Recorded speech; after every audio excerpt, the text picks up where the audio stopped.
안녕하세요.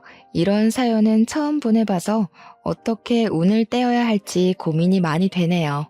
우선 저는 내년이면 딱 30이 되는 올해 29 새내기 부부예요.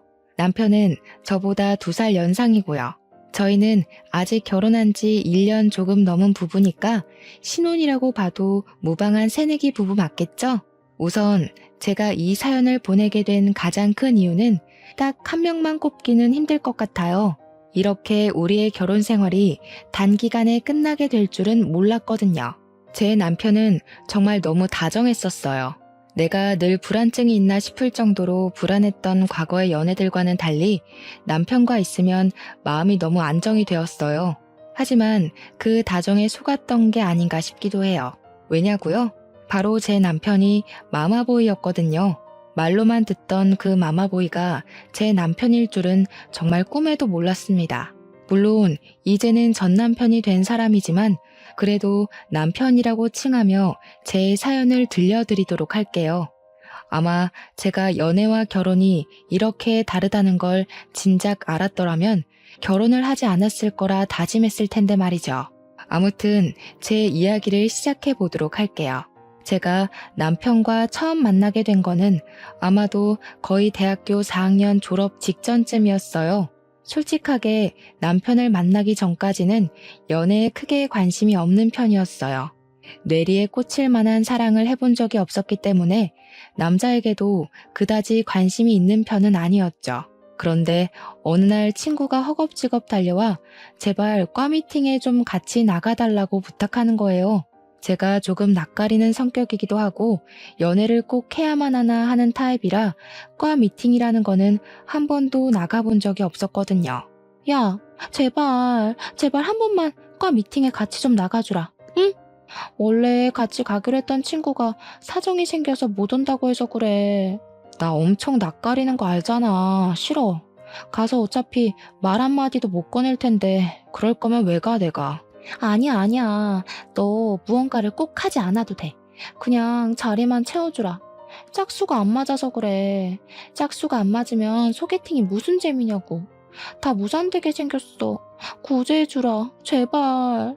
이 차는 필수 참여 아니라면서 제발 부탁이라고 애원하는데 저렇게까지 사정을 하는데 내가 매정하게 구는 게 맞나 싶었어요. 그래서 결국 나가게 된 거였죠. 난생 처음 겪는 분위기에 눈알만 굴리고 있는데 제 시선을 가로챈 남자가 있었어요.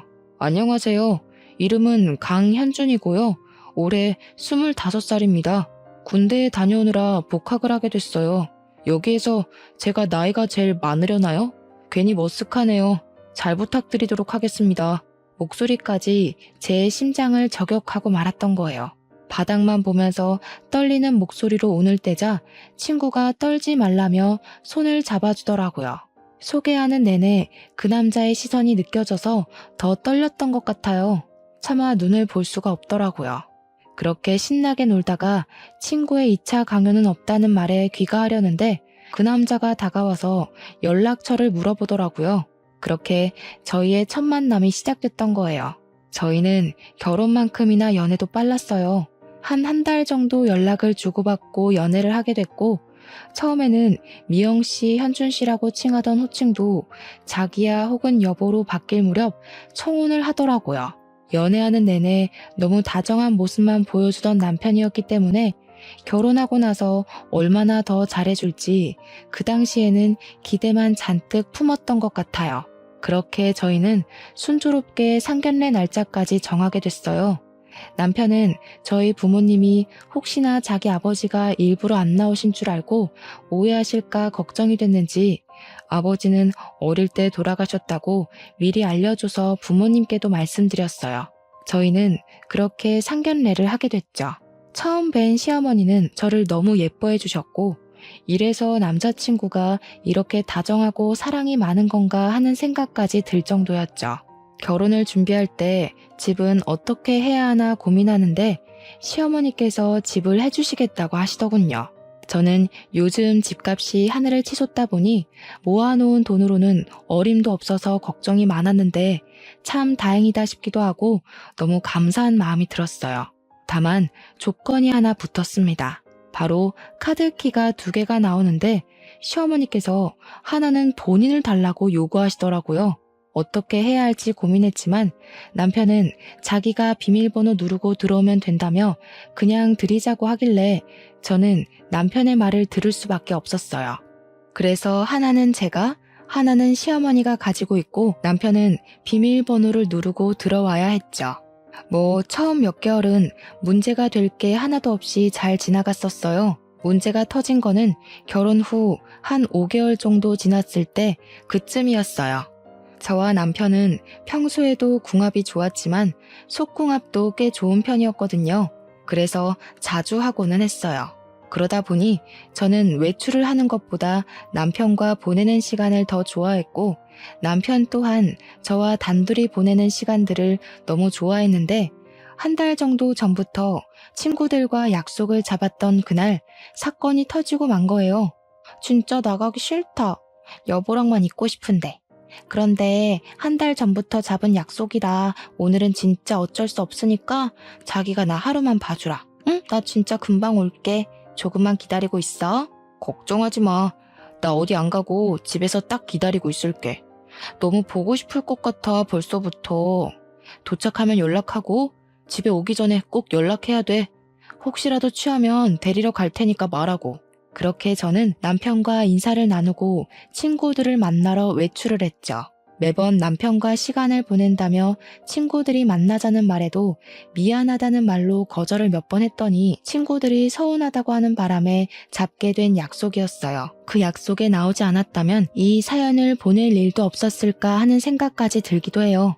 친구들과 신나게 놀고 집으로 귀가하기 전 남편이 집에 오기 전에 연락해달라던 게 떠올라서 남편에게 전화를 걸었어요. 똥강아지처럼 기다리고 있었는지 언제 오냐면서 보채길래 곧 갈 거라고 조금만 기다리라고 하고 끊었어요. 서둘러 가고 싶은 마음에 택시를 잡고 가는 중이었는데 갑자기 문자 한 통이 오는 거예요. 확인해보니 시어머니셨어요. 엄청 장문의 메시지가 왔길래 읽어봤는데 아직도 충격이 가시지를 않아요. 예, 아무리 시대가 변했다고 한들 이러는 거 아니다. 내가 내 아들을 어떻게 키웠는데 네가 내 아들을 이딴 식으로 대하니? 이런 수치심도 없는 년. 너는 하느님께 죄의식도 없니? 하느님께 사죄나 하거라.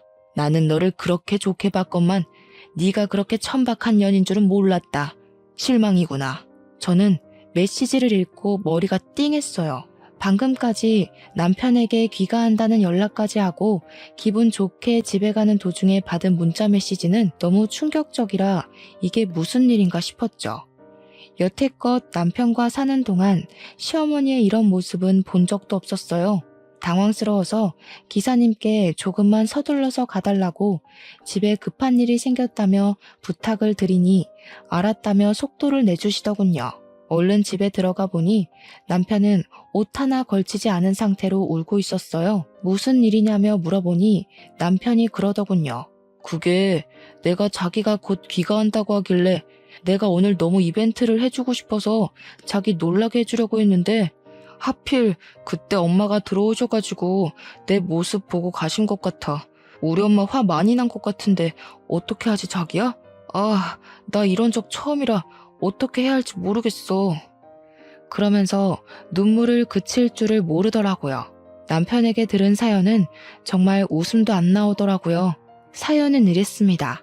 남편이 저를 위해 이벤트를 준비해주고 싶어서 에이프런 앞치마만 걸친 채 저를 기다리던 중이었는데 갑자기 문이 열리는 소리가 들렸고 남편은 제가 들어오는 줄 알고 그 차림으로 오셨습니까 사모님 하며 달려 나왔다는 거 아니겠어요?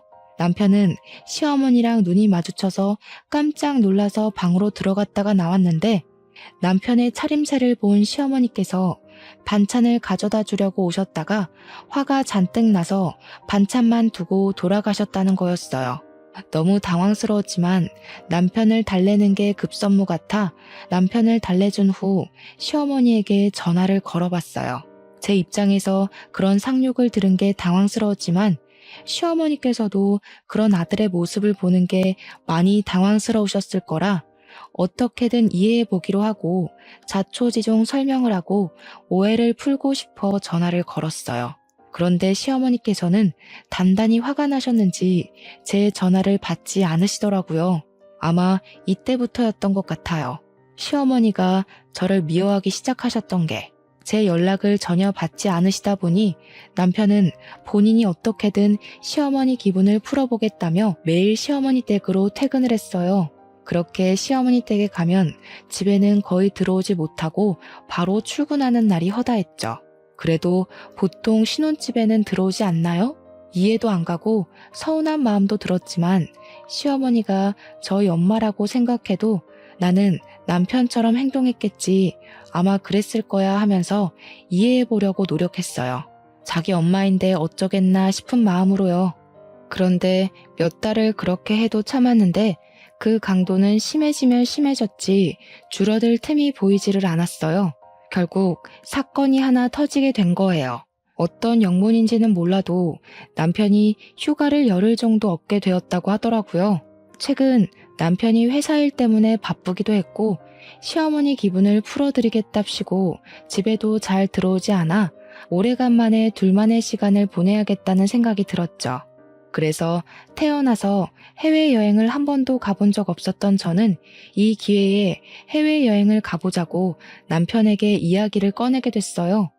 저는 당연히 남편도 좋아할 줄 알았는데 제 착각이었더라고요. 자기야, 우리 요즘 너무 같이 시간을 보내지도 못했고 여행 안 가본 지도 꽤 됐잖아. 당신 휴가 동안 해외여행 다녀오는 거 어때? 늘 국내만 다녀봤지 해외는 한 번도 가본 적 없잖아. 나 태어나서 한 번도 못 가봐서 너무 가보고 싶어. 자기야, 미안한데 엄마가 이번 휴가에 일주일 정도는 엄마랑 같이 있어달라고 하시네. 엄마가 기분이 아직 안 풀리셔서 엄마가 하자는 대로 해야 할 것 같아. 우리 여행은 2, 3일 정도만 다녀오는 걸로 하자. 자기가 가자는 곳으로 갈게. 자기가 가고 싶은 곳으로 가자. 순간 머리를 한 대 맞은 기분이었어요. 지금 내가 잘못 들은 건가 싶었죠. 물론 시어머니 기분이 상하셨다는 것은 알지만 몇 달을 집에 들어오지도 않고 시어머니 곁만 지켜도 다 이해해 주려고 노력했는데 슬슬 한계가 오는 기분이었어요. 날이 가면 갈수록 이게 내 남편인 건지 시어머니 남편인 건지 헷갈릴 정도였죠. 결혼 초에는 저에게서 떨어질 줄 모르던 남편은 저랑 있는 시간보다는 시어머니와 보내는 시간이 더 많아졌고 저와 있는 시간이 예전에 비해 현저히 줄어드는 게 확 느껴질 정도였어요. 쉬는 날 시어머니네 가는 날이면 늘 주말 내내 자고 오기 일쑤였기 때문에 신혼집으로 귀가하는 거는 기대조차 하지 말아야 했고요. 그렇게 주말에는 늘 혼자 자야만 했어요. 남들이 연애를 해도 외롭다고 하는 감정이 이런 감정인 걸까 하는 생각까지 들더라고요. 너무 속상해서 혼자 울면서 잠든 나날들이 얼마나 많은지 몰라요. 결국 참다 속이 터진 저는 남편에게 전화를 했어요. 도대체 집에는 언제 들어올 생각이야? 집에 들어올 생각은 있어? 벌써 한 달도 넘었어. 이 정도 기다려줬으면 꽤 많이 오래 잘 참고 기다려준 거 아니야? 더 기다려야 해? 당신은 나랑 결혼한 거야? 어머님이랑 결혼한 거야? 제발 하나만 해. 아니, 당연히 자기지. 무슨 말을 그런 식으로 하냐? 같이 못 있어줘서 서운한 거는 알겠는데 말이 좀 심하다. 우리 엄마한테는 나뿐이잖아. 이것도 이해 못해줘? 알아요. 결혼 전에 시아버지가 돌아가셨다고 해서 시어머니와 서로 많이 의지했겠거니 예상은 했지만 제가 생각했던 것보다 더 시어머니와 더 애틋한 것 같았어요. 하지만 그거는 결혼 전에나 그런 거잖아요. 애기도 낳아야 하고 한 가족의 가장인데 이런 식으로 굴면 안 되는 거잖아요. 제가 생각해도 나냐 어머님이냐 하는 질문은 제법 많이 유치했다는 것 알아요. 하지만 더는 참을 수 없었고 이런 유치한 질문까지 하게 만드는 남편도 열받았지만 남편의 대답에 더 화가 나고 말았죠. 세상에 가스라이팅도 이런 가스라이팅이 없었어요. 그렇게 한없이 다정하기만 하던 제 남편도 사라지고 한없이 저를 예뻐해 주셨던 시어머니도 안 계셨죠. 제 잘못도 아닌데 시어머니는 제가 어찌나 미우셨는지 그때부터 시월드가 시작됐어요. 평소에는 열쇠를 가지고 계셔도 늘 미리 연락을 주고 오시거나 초인종을 누른다거나 하셨는데 이제는 그런 기본적인 매너는 챙기기도 싫으신 듯 무단으로 열고 들어오시는 것은 기본이었어요. 그때부터 시어머니가 오실 때마다 늘 긴장이 됐어요. 예, 너는 집 꼬락서니가 이게 뭐니? 이 먼지 좀 봐. 이러니까 우리 현준이가 집에 가기 싫다고 그러지. 밥은 있니? 아이고, 이게 다 며칠이나 묵힌 거니? 반찬도 없지? 냉장고 정리는 또 왜 이렇게 안 하니? 으이그, 아주 네가 그러고도 여자니? 늘 이런 식으로 자꾸만 혼을 내시고 잔소리를 하기 일쑤였어요. 처음에는 솔직히 너무 긴장도 되고 무서워서 그저 죄송합니다, 죄송합니다 하기만 바빴어요. 그런데 가만히 듣고 있으니 황당하더라고요. 남편이 집에 가기 싫다고 한 게 아니라 본인이 안 놔주신 거면서 웃음도 안 나오더군요. 대충 다시 청소했다 싶어 조금이라도 쉬려고 하면 시어머니는 다시 저를 부르시고는 했어요. 얘야, 저녁 먹을 시간 됐다. 얼른 상 차려라. 아, 냉장고에 먹을 것도 없던데 장부터 봐야 하는 것 아니니? 너 또 게을러서 아직도 장 안 봤지? 얼른 다녀와라. 안 그래도 남편한테 부탁해뒀어요. 마트에 들러서 오는 길에 좀 사달라고요. 곧 올 거라 남편 오면 금방 준비해드릴게요. 뭐? 정신 나갔니? 이게 어디 일 다녀와서 피곤한 남편한테 일을 시켜? 빨리 안 다녀와? 너 늘 그렇게 네 남편 시켰니? 그러면서 화를 내시는 게 아니겠어요? 너무 어이가 없었어요. 제가 뭐 집에서 놀기만 하는 것도 아니고 저도 직장인인데 말이에요. 하필 오늘이 휴무라서 집에 있던 건데 시어머니 눈에는 제가 노는 걸로만 보이셨나 봐요. 그날 남편이 귀가해서도 시어머니께서는 남편한테도 한마디를 하시더군요. 이놈의 자식아, 너는 내가 그렇게 가르쳤니? 어디 사내 새끼가 장을 봐오란다고 장을 봐와? 어? 그런 거는 남자가 하는 게 아니야. 요즘 세상이 어떤 세상인데 이런 차별을 겪어야 하나 싶어 너무 서러웠어요. 그래도 꾹 참고 요리해서 밥상 혼자 다 차리고 시어머니를 부르면 음식만큼은 좀 칭찬해 주실 줄 알고 살짝 기대했어요. 평소 엄마한테 배웠던 것도 있고 남편도 제 음식만큼은 맛있다고 해줬었거든요. 하지만 시어머니에게 낙인이 찍힌 저에게는 그저 꿈이었죠. 예, 너는 지금 이거를 먹으라고 만든 거니? 국은 짜고 얘는 싱겁고 쟤는 왜 이렇게 매워?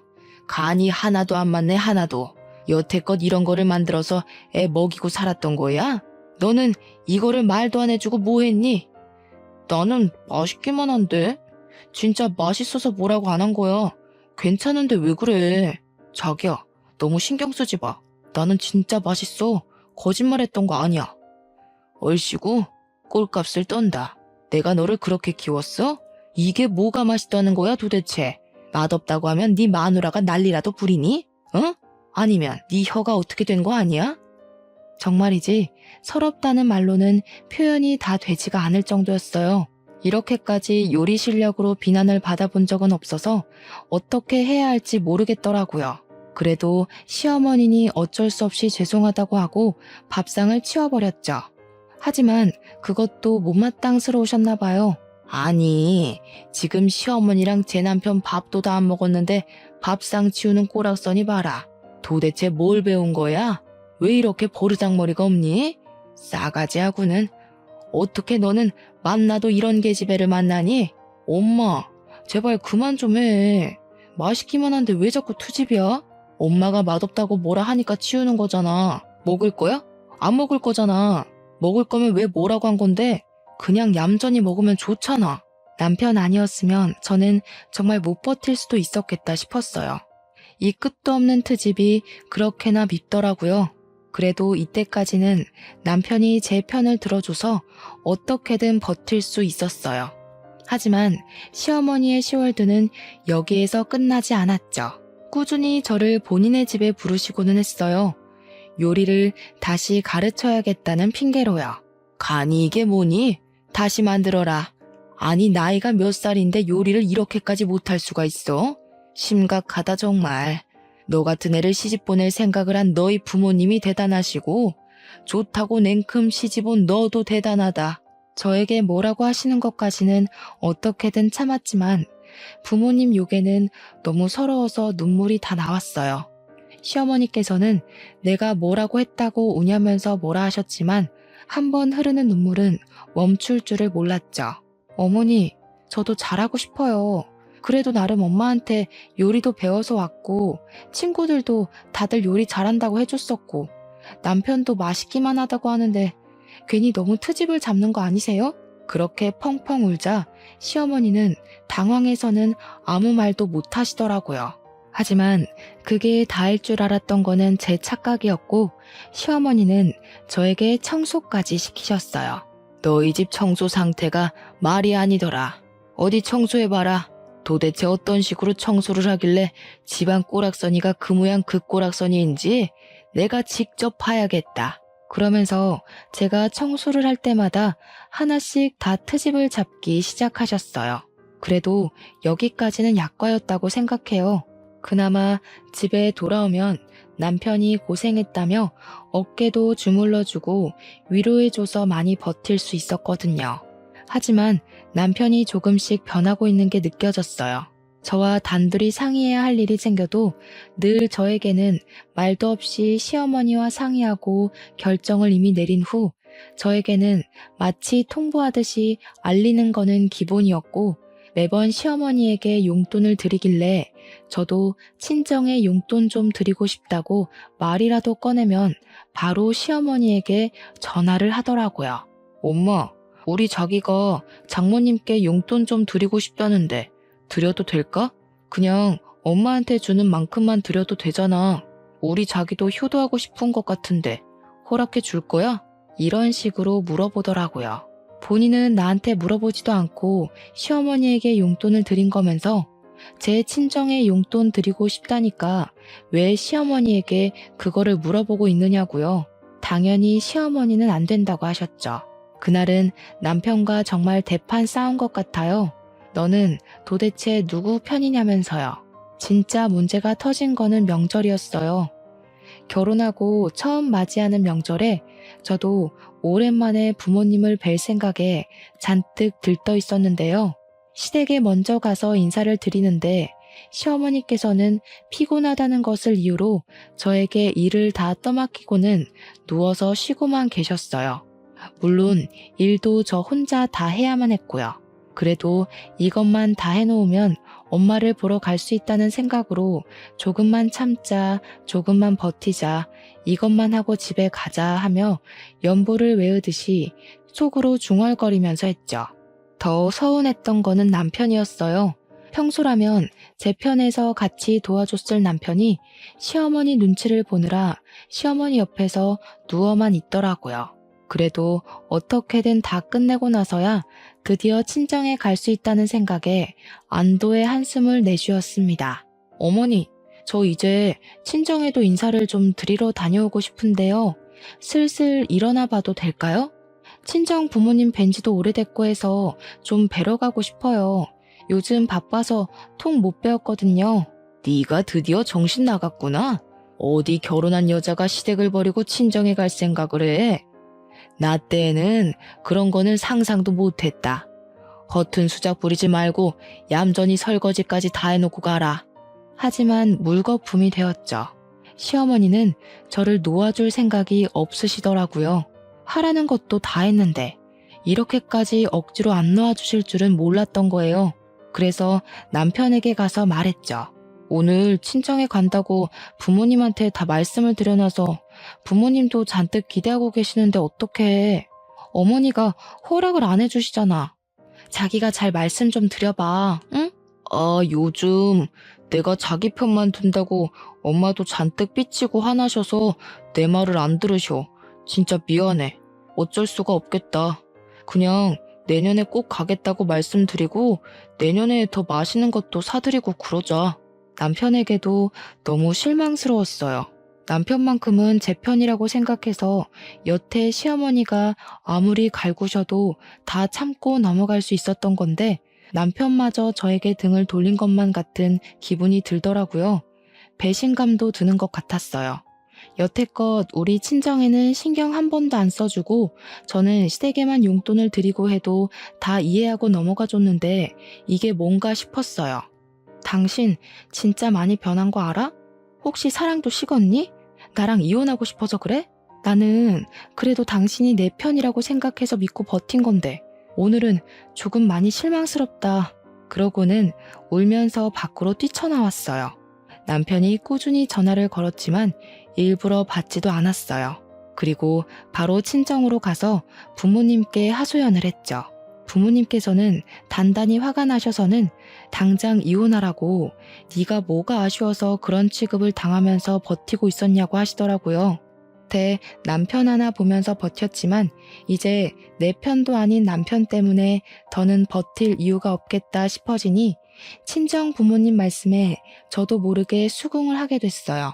그래서 그날은 하룻밤 친정에서 부모님과 함께 자고 다음날 바로 일어나서 집으로 향했어요. 아침에 일어나서도 꾸준히 연락이 오더라고요. 사실 바로 말할까도 고민했는데 친정엄마가 당분간은 이혼하자는 이야기를 꺼내지 말라고 하시는 거예요. 이혼할 때에는 증거가 무조건 많이 있어야 좋은 거라면서 변호사 선임해 두고 있을 테니 몰래 증거물을 수집하고 있으라는 말에 저는 남편의 전화를 받고는 아무렇지도 않은 척 지금 집에 가는 중이라고 미안하다며 사과를 했죠. 그러자 남편이 많이 놀랐었는지 안도의 한숨을 내쉬며 알았다고 얼른 오라고만 하더라고요. 화를 낼 줄 알았는데 생각보다 차분한 말투에 남편이 다시 변했나 싶은 생각도 들었었죠. 그날 이후로 저는 차곡차곡 증거물을 수집하기 시작했어요. 그동안 남편은 변했었냐고 물어보신다면 아니요. 남편이 변했다면 어떻게 증거물을 모을 수 있었을까 싶어요. 그동안 남편과 나눴던 대화, 시어머니와 나눴던 대화들 녹취는 물론 문자 같은 게 오면 전부 캡처해두고 증거물로 차곡차곡 모으고 있었어요. 사람 참 쉽게 안 변하더라고요. 그동안 모아뒀던 증거물들을 친정 부모님께 보여드리니까 바로 부모님이 선임해 두셨던 변호사에게 연락해 물어보신 것 같았어요.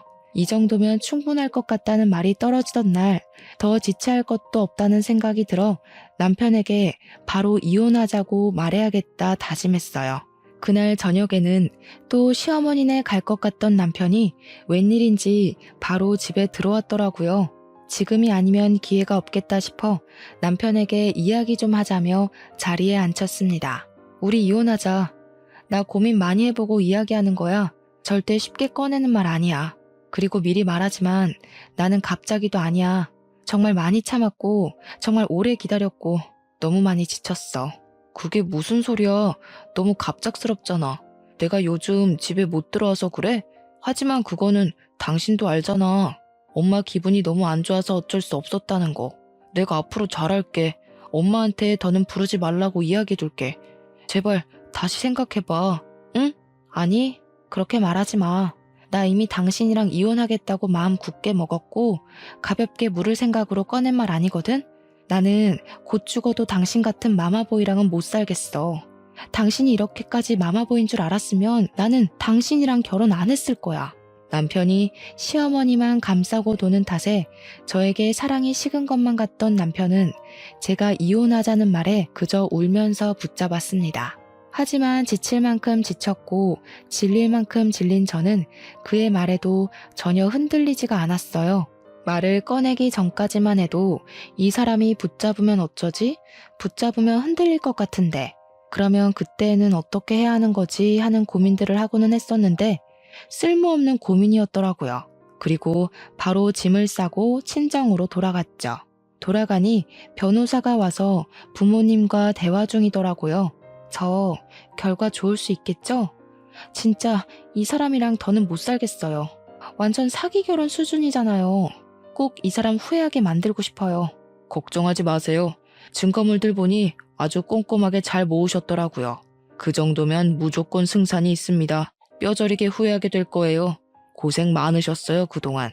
제가 굳은 의지를 보이며 꼭 후회하게 만들고 싶다고 하니 변호사는 걱정하지 말라며 저를 다독여 주셨어요. 참 좋은 분을 만난 것 같아 다행이라는 생각이 들더군요. 그렇게 그날 저녁에는 변호사와 긴밀한 대화를 나누다가 변호사가 가시고 나서야 편히 쉬었던 것 같아요. 남편에게도 꾸준히 연락이 와서는 제발 다시 생각해보라고 했지만 더는 생각할 가치도 없고 생각하고 싶지도 않더라고요. 며칠 후 변호사에게 연락이 왔는데 다행스럽게도 기쁜 소식이었어요. 변호사의 말대로 저는 너무 고통받았다는 사실 또한 입증이 완료된 상태였고 재판부가 보기에도 이미 저희 부부는 답이 없다고 느껴진 것 같았어요. 원하는 대로 이혼을 하게 됐습니다. 그리고 변호사가 재산 분할 신청도 가능하다고 알려주신 덕분에 재산 분할 신청도 했었는데요. 다른 사람들의 사례를 보면 시어머니와 직접적인 고부 갈등은 아니어서 20%도 안 되게 받았다고 하던데 저는 시어머니께서 툭하면 집에 찾아와서 스트레스를 주시고 명절에도 혼자 일 다 하게 하면서 친정에도 못 가게 막으시고 본인 집 청소까지 시키는 둥 말 그대로 시월드가 뭔지 보여주셨고 남편 또한 시어머니께서 저를 괴롭히는 것을 뻔히 보면서 방관했기에 재판부가 보기에도 너무 악의적이라 느껴지고 답답하셨던 모양이에요. 결국 재산 분할 비율 40% 가까이 받게 되었네요. 변호사가 말하기로는 악의적으로 저에게 부당한 대우를 저지른 시어머니에게 또 따로 위자료 청구가 가능하다길래 이 악물고 버티면서 수집했던 증거들을 위자료 청구 소송까지 해내며 결국 2천만 원까지 받아내는 데에 성공했습니다. 그들에게 뜯어낼 만큼 다 뜯어낸 것 같아요. 어떻게 보면 제가 나쁜 사람처럼 보일 수도 있겠지만 그만큼 정신적 고통도 심했기에 재판부에서도 인정해준 게 아닐까 싶어요. 그저 그렇게 해피엔딩으로 끝날 줄 알았는데 제 착각이었어요. 그것도 거한 착각이요. 결과를 보고는 시어머니께서 어이가 없다는 듯 저를 찾아오셨습니다. 시어머니는 여전하시더라고요. 오랜만에 마주한 건데 인사도 생략하고 대뜸 화부터 내시더라고요. 너 정신 나갔어? 이게 어디 건방지게 감히 내 아들 재산까지 넘봐? 게다가 뭐? 위자료 청구? 지금 이게 말이니? 당장 취소하지 못해? 내 돈 당장 돌려줘 이 천벌 받을 년아.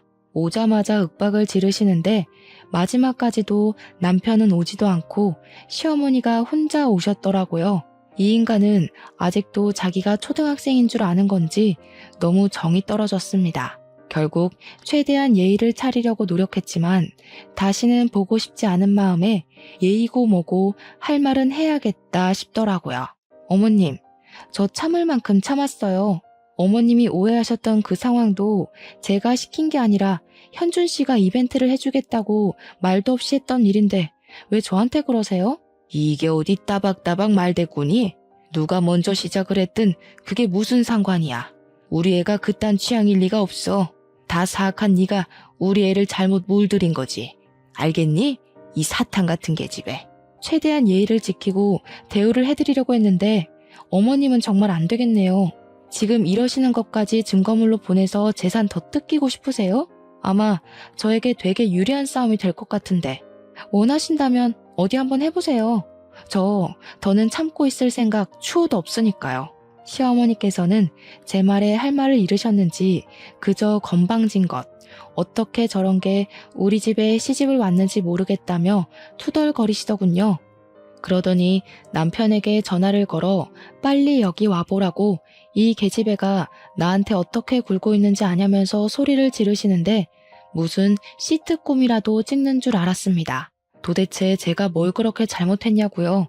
시어머니는 저에 대한 오해를 풀 생각이 전혀 없으셨던 것 같아요.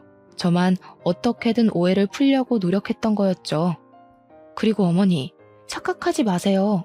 제가 먼저 꼬신 게 아니라 어머니 아들이 먼저 저 꼬신 거예요. 자꾸 제가 아무것도 모르는 순수한 아들을 꼬신 꽃뱀 같은 걸로 오해하시는 것 같아서요. 누가 먼저 꼬신 건데 아무것도 모르면서 저런 말을 뱉으시는 건지 영 기분이 상해서 이대로는 참을 수가 없겠다는 생각이 들어서 한마디 했더니 마치 분하다는 것처럼 씩씩거리며 돌아가시더군요. 시어머니가 집으로 돌아가시고 남편에게 문자를 한 통 남겼습니다. 당신은 어떻게 헤어지는 그 마당에도 이렇게 생각이 없니? 직접 와서 할 말을 하든가. 어머니를 혼자 보내는 게 말이 돼? 참 한심하다. 정신연령 어린 티 내지 말고 우리 다시는 보지 말자. 그렇게 보내고 한 10분 정도 지났을까요? 시어머니에게 버르장머리 없는 게 정신 나갔냐느니 쌍욕이 날아오더군요. 너는 내가 아까는 봐주고 왔더니 그새 또 우리 아들한테 이딴 메시지를 남겨? 우리 애가 보낸 게 아니라 내가 너한테 따지려고 간 거다 이년아. 또 이딴 메시지 보내기만 해봐 아주. 또 시어머니에게 제 문자를 보여주며 여기에 뭐라고 답장하냐고 물어봤을 게 뻔했죠. 그 인간은 안 봐도 비디오였어요. 참 달라질 게 없는 인간들이다 싶어 더는 상종하고 싶지 않아서 차단했습니다. 결혼하기 전에는 이런 결말을 전혀 예상하지 못했었어요. 결혼 후 그이가 마마보이라는 사실을 알게 되었을 때에도 꾸준히 제 편을 들어줬다면 아마 저는 이 지겨운 결혼 생활도 끝까지 버틸 수 있다며 악착같이 붙어 있었을 것만 같네요. 하지만 다행인 건지 몰라도 결국 이렇게 이혼을 하게 되었습니다. 꽤 많이 상처만 남은 결혼 생활이었지만 연애할 때에는 그래도 남편이 참 많이 다정했었거든요. 시어머니 또한 연애 초반에는 저에게 너무 잘해주셨고요. 그저 본인 어머니에게 잘하는 편이라고 생각해서 우리 친정에도 잘해줄까 하고 기대했지만 그저 제 착각이었구나 싶네요. 이렇게 뒤늦게나마 이들의 본 모습을 알게 되어 다행이라는 생각 중이에요. 요즘 저는 이혼을 하면서 받아낸 돈으로 가게를 하나 차리게 됐어요. 뭐 큰 가게는 아니고 소소하게 동네에 카페를 차려서 운영 중이랍니다. 취미로 베이커리도 배워서 직접 쿠키나 빵 같은 것도 같이 판매하니 생각보다 장사가 잘 되더라고요. 덕분에 동네 친구들도 많이 생긴 것 같아요. 사실 어릴 때 책을 하나 읽었는데 꿈은 돈으로도 살 수 없다고 하는 걸 보며 커피를 좋아하는 저는 카페를 차리고 싶다는 꿈을 가졌어요. 하지만 결혼을 하게 되면서 그 꿈을 접었죠. 그런데 이렇게 이혼하면서 받아낸 돈으로 꿈을 이루게 될 줄은 저도 몰랐지 뭐예요. 아, 중간에 전 남편에게 연락이 온 적도 있기는 했어요. 제발 다시 만나주면 안 되냐. 나는 너 없이 안 된다. 이제 엄마에게 의지 안 하겠다 애걸복걸을 하는데 그저 웃기더라고요. 전 남편이 안 그러겠다고 한다고 그게 고쳐질까 싶어요. 시어머니가 가만히 안 두고 둘둘 볶을 텐데 어느 누가 이 남자랑 결혼하려고 할까요? 아마 이 남자는 2번 다시는 재혼은 힘들 거라고 생각해요. 저희 부모님이 여기저기 동네에 소문을 다 내고 다니셨더라고요. 전 남편이 마마보이라 제가 엄청 고생했다면서요. 혹시라도 누군가가 만나겠다고 하면 격하게 말리라고 하셨다더라고요. 그 말을 듣고는 엄청 웃었던 것 같아요. 연락만 하면 다행인데 하루는 카페까지 찾아왔던 적도 있었어요. 왜 이렇게 연락이 힘들어? 제발 나 한 번만 봐주라. 응? 내가 진짜 잘할게. 당신이 원한다면 나 그냥 호적에서도 팔게. 엄마랑 연락 안 할게. 제발 용서해줘. 마마보이가 엄마를 포기하겠다는 말이 어쩌다 나오게 된 건지 참 의문이더라고요. 오래 살고 볼 일이었죠. 하지만 제가 그렇게 멍청할 리가 있나요? 이 남자가 고쳐져도 시어머니가 안 고쳐지실 텐데. 제발 그냥 돌아가 주라. 나 더는 당신 보고 싶지 않아. 여기 내 카페인 거 알지? 사람들이 다 쳐다봐. 이 동네에서 당신 인식 얼마나 더러운 줄 알아? 그냥 돌아가는 게 좋을걸? 그 말과 동시에 주변 손님들이 다 일제히 저희를 쳐다보더라고요. 그 시선에 전 남편은 겁을 먹었는지 제발 다시 한 번만 생각해달라는 말과 함께 홀연히 나가버리더라고요. 감사의 마음을 담아 손님들에게 간식을 하나씩 나눠드리고 웃으면서 그렇게 끝낸 것 같아요. 이후로는 시어머니도 전 남편도 찾아오지 않았어요. 소식이 끊겨서 어떻게 됐는지도 모르겠고 알고 싶지도 않더라고요. 차라리 잘 된 거죠. 알고 싶지 않은 소식이 자꾸 들리는 것도 꽤 고통이라고 하더라고요. 이대로 평생 안 들렸으면 하는 바람이지만 이 이야기는 요즘 제법 제 안주로 많이 씹히고는 한답니다. 요즘 제 욕심은 별거 없습니다. 크게 욕심은 내지 않으려고요. 소소하게 벌면서 지금처럼만 생활고에 시달리지 않고 먹고 싶은 거 먹고 하고 싶은 거 하고 만나고 싶은 사람 만나면서 내 행복을 우선시하며 지내는 것. 그게 바로 요즘 제 목표랍니다. 행복이라는 게 따지고 보면 크게 뭐가 있는 거는 아니더라고요. 행복이라는 정의를 내리려고 하면 꽤 복잡하고 어려워 보이지만 어떻게 보면 또 단순한 거라서 불행하지 않으면 그것 또한 행복이라는 생각이 들기 시작했거든요. 제 마음속에서는 행복의 정의가 예전과는 참 많이 변한 것 같기는 해요. 무엇보다 제가 이 카페를 시작하면서 친구가 꽤 많이 생겼거든요. 그게 또 새로운 행복인 것 같아요. 어릴 때에는 친구가 많이 없어도 괜찮다 생각했는데 마음가짐이 달라지네요. 결혼, 그리고 이혼이 저를 제법 성숙하게 만든 것 같다는 생각이 들어요. 여러분은 마마보이? 뭐 부모님 잘 모시면 좋지. 우리 부모님도 잘 챙겨줄 것 같은데? 너무 착하잖아. 그런 가벼운 생각으로 만나지는 않으셨으면 좋겠어요. 저도 그런 마음으로 이 결혼을 하게 되었었던 거거든요. 자기 부모님에게도 잘하니 당연히 저희 부모님에게도 잘할 줄 알고 믿고 결혼한 건데 뒤통수 제대로 맞은 거죠. 늘 신중 또 신중하게 생각해 보시고 후회 없는 선택을 하셨으면 좋겠어요. 저처럼 상처받는 사람들이 더는 없었으면 좋겠다는 간절한 마음으로 이렇게 사연 보내봅니다. 세상의 모든 남자들이 아셨으면 좋겠어요. 결혼 생활이라는 거는 남편의 역할이 참 중요하다는 것을요. 저는 남편으로 인해 배로 상처를 받았고 마마보이는 본인 엄마에게 싫은 소리를 전혀 하지 못하더라고요. 혼자 극복해야 하는 상황은 내 마음에게 상처만 주는 일이니 꼭 잘 확인해보고 결혼하셨으면 합니다. 제 사연을 들어주셔서 너무 감사합니다. 모두 행복한 일들만 가득하시기를 바랄게요.